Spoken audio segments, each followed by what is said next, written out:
ब्राह्मण महाकुंभ होने जा रहा है 1 दिसंबर को। ब्राह्मण कर्मकांड पूरे कराता है और दक्षिणा का समय आता है तो ऐसा समझा जाता है कि जैसे हम कोई भीख दे रहे हैं। क्योंकि एक आरक्षण जो है वो देश में समाज में जहर है। कहा जा सकता है कि देश में ब्राह्मण खतरे में। जो उन ब्राह्मणों की कद्र नहीं कर रहे जिन ब्राह्मणों ने इस देश को आजाद कराया। हमारे लोग वहाँ पूरे दिन सेवा भाव करते हैं, मंदिरों में घंटा बजा के एक संस्कृति दिशा देने का काम करते हैं। ब्राह्मणों पर संकट, हकीकत में सनातन को बचाने वाला एक ही ब्राह्मण है, लेकिन वो एक संस्था के एक नौकर बन के रह गए हैं। तो नमस्कार दोस्तों, मैं आपका अपना हिमांशु ठाकुर और आप देख रहे हैं आपका अपना चैनल यूटी न्यूज नेटवर्क। दोस्तों, आने वाली 1 दिसंबर को ब्राह्मणों से संबंधित एक बहुत बड़ा भव्य, दिव्य और ऐतिहासिक कार्यक्रम मुरादाबाद में होने जा रहा है।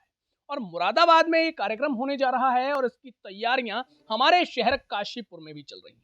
तैयारियां चल रही हैं, व्यवस्थाएं बनाई जा रही हैं।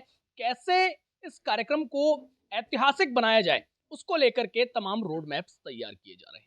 आज इसी को लेकर के काशीपुर में भी एक बहुत ही महत्वपूर्ण मीटिंग का आयोजन किया गया था।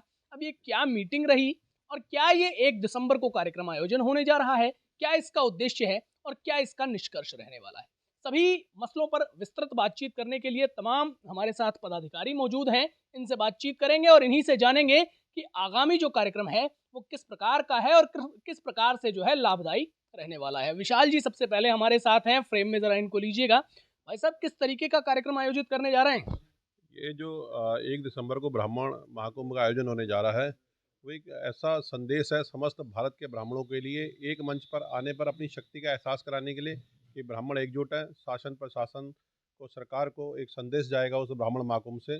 जो ब्राह्मण अधिकारों से वंचित है वो अपने अधिकारों की मांग रखेंगे। हम लोग वहाँ पर, हमारे बीच में लोकेश भारद्वाज जी हैं जो आए हुए हैं नूरपुर से, मुरादाबाद से, जो संयोजक हैं इस कार्यक्रम के। और मैं स्वागत करता हूं हमारी काशीपुर में समस्त इस समय जो देख रहे हैं टोटल पदाधिकारी हैं, रामनगर से, जसपुर, बाजपुर, कई जगह से पदाधिकारी आए हुए हैं जिनको आप जो है निमंत्रण देने आए हैं और निमंत्रण स्वीकार करा गया है। तो हमारी संगठन की तरफ से और तमाम जितने भी संगठन हैं उनकी तरफ से बढ़ चढ़ करके हिस्सा लेंगे हम 1 दिसंबर को, और जितना भी हो सकता है आर्थिक सहयोग भी इस महाकुंभ में किया जाएगा ब्राह्मण द्वारा। अच्छा, किस तरीके के अधिकारों और अन्य मांगों की बात करते हैं? देखिए, ब्राह्मण के पास अधिकार जो है अपने अधिकारों से वंचित है। आप देखते भी हाल में छठ पूजा का भी अवकाश था, स्कूल वगैरह बंद थे। हमारा परशुराम जन्मोत्सव की लगातार मांग हम कई वर्षों से कर रहे हैं। देश के 1-2 राज्यों को छोड़ दो, तमाम जो है भारत में इसका अवकाश नहीं है। और आरक्षण जो हम चाहते हैं कि आर्थिक आधार पर आरक्षण हो, ऐसी तमाम हमारे 15 मुद्दे हैं जो हम अपने मांग पत्र उस दिन जो है मंच के माध्यम से रखेंगे। ब्राह्मण हितों से संबंधित 15 मुद्दे हैं। भाई साहब, एक बात अचानक मेरे मन में आ रही है कि एक और कहा जाता है कि देश में हिंदू खतरे में है। अब आपकी 15 मांगे हैं, यानी कि 15 समस्याएं मैं कह सकता हूं, क्योंकि वो आपके हितों के हनन से संबंधित होंगी। तो ये भी कहा जा सकता है कि देश में ब्राह्मण खतरे में? नहीं, कहा तो नहीं जा सकता खतरे में है, लेकिन हाँ, राजनीतिक रूप से कहीं ना कहीं समाज की हमारे अनदेखी आज की डेट में हो रही है। तो और दूसरी चीज़ है कि जैसे पूरे देश और प्रदेश में सरकार बनाने का काम अहम भूमिका ब्राह्मण समाज निभाता है, लेकिन जब सरकारें बनती हैं तो समाज के लोगों का जो प्रतिनिधित्व है वो कहीं ना कहीं कमज़ोर दिखाई पड़ता है। उसका क्या कारण है, इस पर सब विस्तृत चर्चा इस ब्राह्मण कुंभ में होगी। और एक तो सबसे मुद्दा ये है कि आर्थिक रूप से पूरे देश में, क्योंकि एक आरक्षण जो है वो देश में समाज में जहर है, तो ये बराबरी करने में हमारे बच्चे तो 90-85% तक रहते हैं, लोग 30% लोग रोजगार पाते हैं। तो हमारा सरकार से देश की ये मांग है कि केवल आर्थिक रूप से आरक्षण हो, ना कि किसी जाति के आधार पर आरक्षण हो। ये सबसे बड़ा मुद्दा हमारे लिए है। और जो अयोध्या में भगवान राम का मंदिर बना है, वहाँ हमारी सरकार से मांग है, क्योंकि भगवान परशुराम भी उस राम के साथ कहीं ना कहीं जोड़े जाते हैं, तो वो भी भगवान विष्णु के अवतार हैं। तो हमारा सरकार से मांग है कि वहाँ मंदिर में, जो अयोध्या में मंदिर बना है, वहाँ भी भगवान परशुराम जी का एक मूर्ति और मंदिर वहाँ बनाया जाए। तो प्रमुख मांग ये भी है कि जो मंदिरों के पुजारी हैं या फिर जो भी इस तरीके के कर्मकांड करने वाले ब्राह्मण हैं, उनको भी एक भत्ते के रूप में कुछ ना कुछ मिलना चाहिए। ऐसी देखने में आता है कि कहीं ना कहीं मंदिर जो है वो संस्था के अधीन हैं, और हमारे लोग वहाँ पूरे दिन सेवा भाव करते हैं, मंदिरों में घंटा बजा के एक संस्कृति दिशा देने का काम करते हैं, लोगों को सुबह जगाने करते हैं, लेकिन वो एक संस्था के एक नौकर बन के रह गए हैं। तो मेरा देश के राजनीतिक जो मुखिया हैं उन लोगों से मांग है कि उन्हें इस तरह से न करके उस मंदिर का उनके मठे उन्हें मासिक रूप से कुछ ना कुछ उनके परिवार के गुजारे भत्ते के लिए दिया जाए। ऐसे हमारे बहुत परिवार हैं जो आज बेचारे कहीं ना कहीं उनकी अपने बच्चों को पढ़ा नहीं पा रहे हैं, अपनी अच्छी शिक्षा नहीं दिलवा पा रहे हैं, और वो सब शिक्षित हैं लेकिन कहीं ना कहीं वंचित हैं। आप एडवोकेट हैं, आपकी अपनी फीस है, हम पत्रकार हैं, हमारी अपनी कमाई है, जो टीचर है उसकी अपनी कमाई है, डॉक्टर्स हैं उनकी अपनी कमाई है, सबको कमाई के साधन चाहिए, बिना उसके कुछ नहीं चल पाएगा।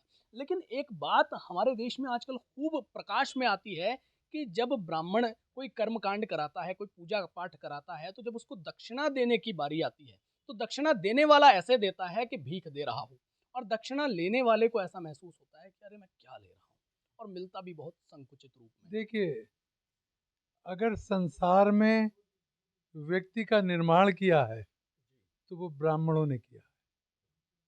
और आज ब्राह्मण विश्व में, भारत ही में नहीं बल्कि पूरे विश्व में उसे नकारा जा रहा है। हमारे देश की आज़ादी से लेकर और आज तक ब्राह्मणों का योगदान पूरे देश के हर क्षेत्र में रहा है।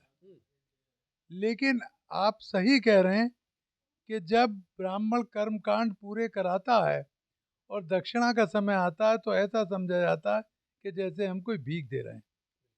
ये प्रक्रिया, ये सब चीज़ें समाप्त होनी चाहिए, और इन्हीं प्रक्रियाओं के समाप्ति के लिए और राजनीतिज्ञों को उजागर और जागरूक करने के लिए ये मुरादाबाद में ब्राह्मणों का महासम्मेलन हो रहा है।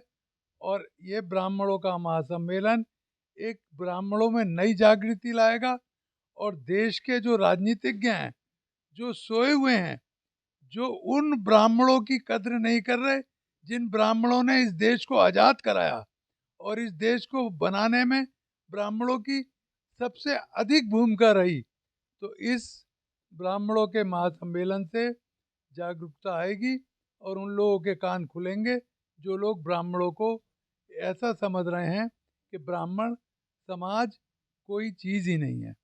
आज ब्राह्मण जाग चुका है, और ब्राह्मणों का जागना एक ऐसी अलग जगाएगा जो भारतवर्ष में नहीं बल्कि विश्व में एक ऐसी क्रांति लाएगा जिससे ब्राह्मण का सम्मान पुनः लौटेगा।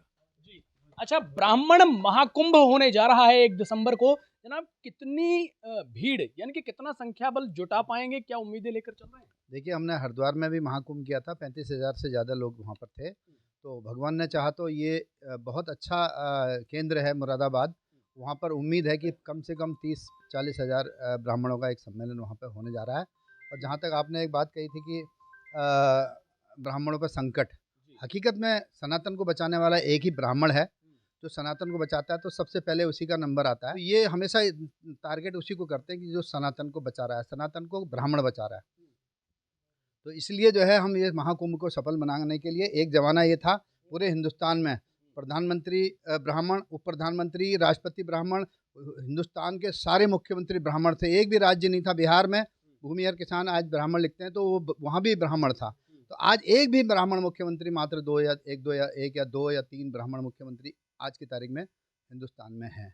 तो हमारी लड़ाई यह है कि हमें, हमारे बच्चों को ना आरक्षण मिलता है ना, वो फिर भी हम नंबर 1 पे जा रहे हैं। विदेशों में इधर उधर सब जगह मुख्यमंत्री, प्रधानमंत्री भी अपना सलाहकार ब्राह्मण रखते हैं। एक ज़माने में बीरबल को अकबर ने जो है सलाहकार के रूप में रखा। तो ब्राह्मणों की भूमिका अपने विवेक से, अपने पठन पाठन से अपने आप को जो आगे बढ़ा रहे हैं।